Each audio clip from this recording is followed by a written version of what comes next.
Assalamualaikum warahmatullahi wabarakatuh. Kami dari kelompok 5 ingin mempresentasikan tentang perkembangan teori akuntansi dan prakteknya di dunia secara virtual untuk melengkapi tugas besar 2 mata kuliah teori akuntansi dengan dosen pengampu Ibu Sinta Melzatia. Yang pertama, perkenalkan anggota kelompok kami, yaitu dengan Dwiyanti. Silakan Dwiyanti untuk mengaktifkan mikrofonnya dengan menyebutkan nama dan NIM. Ya, nama saya Dwiyanti, NIM-nya 432181 290. Baik, selanjutnya dengan saya Fitrasyanti dengan NIM 432181 211. Selanjutnya Sisilawati. Sisilawati dengan NIM 432181 258. Yang terakhir dengan Bapak siapa? Iya, saya Saparudin. NIM saya 432181 2017. Baik. Selanjutnya kita akan masuk ke dalam pengenalan sejarah akuntansi di dunia yang akan dipresentasikan oleh Syaparudin. Saudara Syaparudin, silakan. Ya, siap.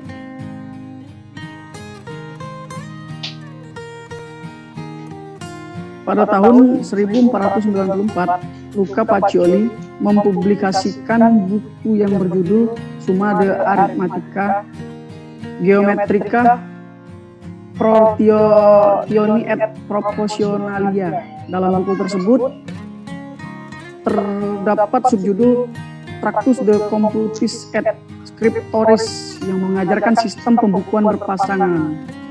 Subjudul inilah yang menjadi cikal bakal munculnya akuntansi.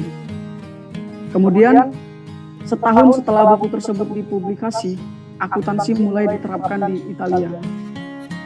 Next. Selanjutnya, pada zaman penjajahan Belanda, perusahaan di Indonesia menggunakan sistem kontinental atau tata buku yang digagas oleh Luca Pacioli. Seiring berjalannya waktu, akuntansi mulai diakui sebagai disiplin ilmu tersendiri. Setelah Perang Dunia Kedua, pengaruh akuntansi semakin terasa di dunia barat bagi banyak negara.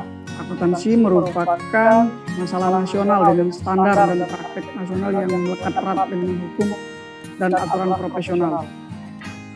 Dari sistem ini, pembukuan dan laporan keuangan dapat tersusun secara sistematis dan terpadu karena dapat menggambarkan laba, rugi, kekayaan, serta hak milik perusahaan. Selanjutnya, sistem akuntansi diberi nama sesuai dengan nama yang mengembangkan atau dari nama negara masing-masing. Seperti misalnya sistem Anglo-Saxon di Amerika Serikat dan Inggris, serta sistem kontinental di Belanda. Saat ini sistem akuntansi yang paling banyak digunakan adalah Anglo-Saxon. Ini disebabkan karena Anglo-Saxon dapat mencatat berbagai macam transaksi secara lebih mudah. Di samping itu, sistem Anglo-Saxon melakukan pembukuan yang terdapat dalam satu bagian akuntansi, sedangkan sistem lain justru memisahkan antara pembukuan dengan akuntansi. Mungkin itu saja, selanjutnya akan dilanjutkan oleh Ila. Oke, terima kasih Kak Syapar. Selanjutnya, sejarah akuntansi dunia. Munculnya sistem pembukuan berpasangan. Pada awal kemunculan akuntansi masih belum diberi nama itu, melainkan disebut dengan istilah sistem pembukuan berpasangan. Awal munculnya sistem ini ditemukan pertama kali di Eropa Barat, karena memang di sanalah si penemu pertama menyebarkannya sebagai pembelajaran kepada pebisnis. Namun, beberapa waktu kemudian, sistem pembukuan berpasangan mulai dikenal di banyak negara-negara besar yang lainnya. Bahkan negara sekelas Amerika Serikat juga menggunakannya sekalipun dengan nama yang berbeda. Di Amerika Serikat, sistem pembukuan disebut dengan sistem Anglo-Saxon. Next.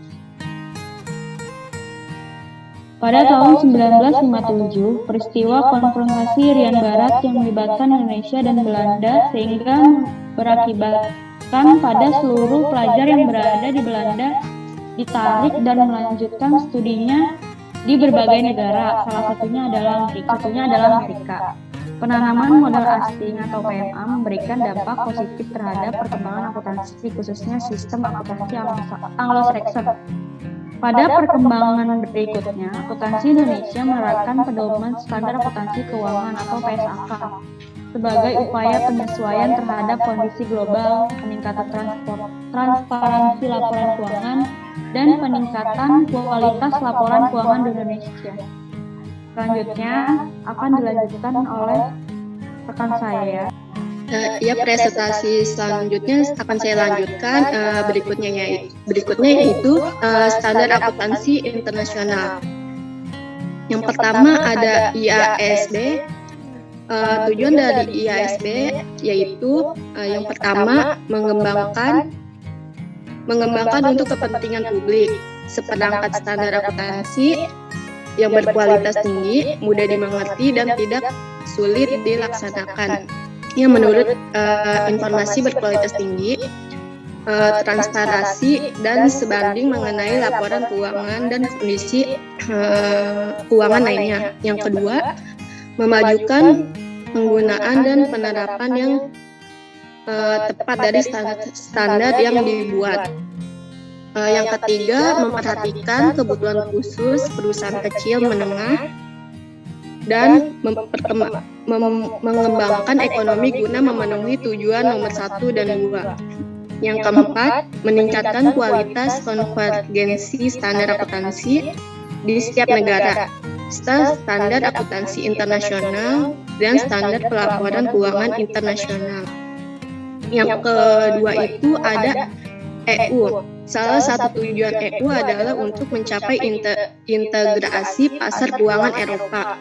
Untuk tujuan ini, EC telah memperkenalkan direktif dan mengambil langkah inisiatif yang sangat besar untuk mencapai pasar tunggal bagi perubahan modal dalam tingkat EU, membuat kerangka dasar hukum umum untuk pasar surat berharga dan derivatif yang terintegrasi.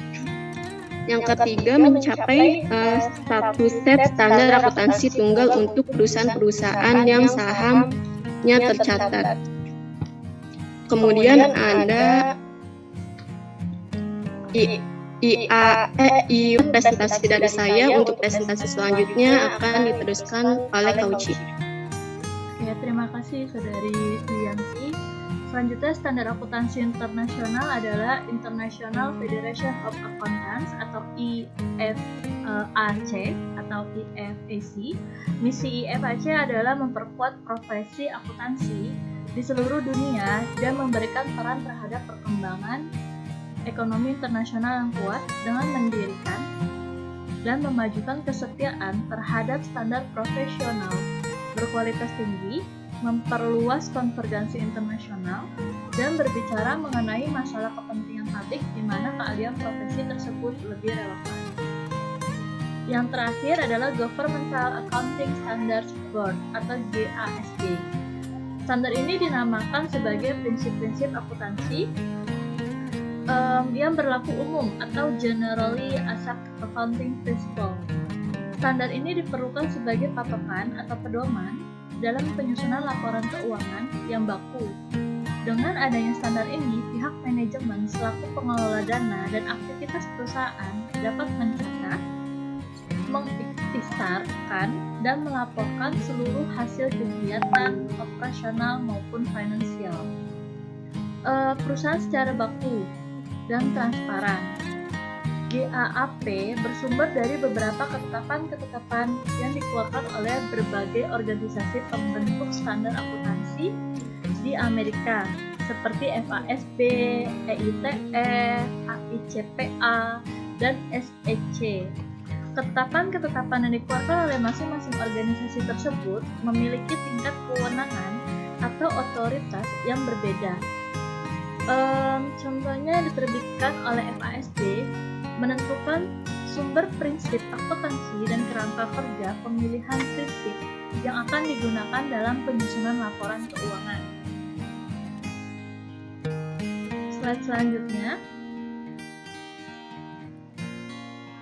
Sistem informasi akuntansi. Ini kesimpulannya adalah sistem informasi akuntansi itu adalah suatu sistem yang terdiri dari formulir, catatan, dan laporan yang telah disusun yang dapat dijadikan sebagai sistem informasi keuangan. Baik, sekian presentasi kami secara singkat mengenai perkembangan akuntansi di seluruh dunia. Apabila ada pertanyaan mengenai perkembangan akuntansi ini, silakan untuk berikan pertanyaan melalui kolom komentar yang tertera di bawah. Sekian dari kelompok 5, ada yang mau menambahkan dari Susilawati, Syafarudin atau Dianti? Gitu, oke. Give applause buat kelompok 5. Oke, sekian dari kami. Mohon maaf apabila info yang kami berikan masih kurang. Jangan lupa like, subscribe,